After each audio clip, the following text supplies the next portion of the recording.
Uy, kamusta po? Kamusta sa ating mga ka-reels? At dahil po wala kaming pasok ngayon, tinatamad akong kumain ng kanin. Ito po yung aking lulutuin ngayon. Tara, samahan niyo po ako magluto ng hotcake.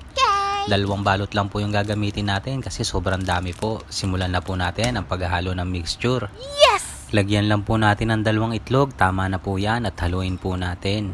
At sa susunod po, ilalagay naman po natin itong gatas natin. Ito lang po yung binili ko, yung mumurahin na gatas.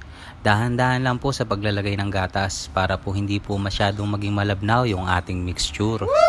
At sa punto pong yan, okay na po yan. Lalagyan po natin ng asukal. Depende po sa inyo kung gaano katamis ang gusto nyo sa inyong gagawing hotcake.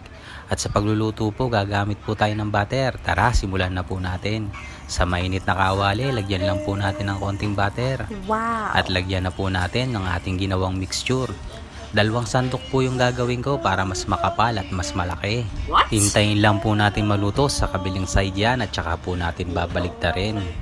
At yan, luto na po ang kabilang side. At habang hinihintay nating maluto ang kabilang side, lagyan muna natin ng butter ang ibabaw. Yes! Para mas lalong masarap at mas malinamnam. At yan, luto na po ang isang piraso natin. Lagyan natin sa ibabaw ng kaunting asukal para may twist. Ano pang gagawin? Rat-rata na!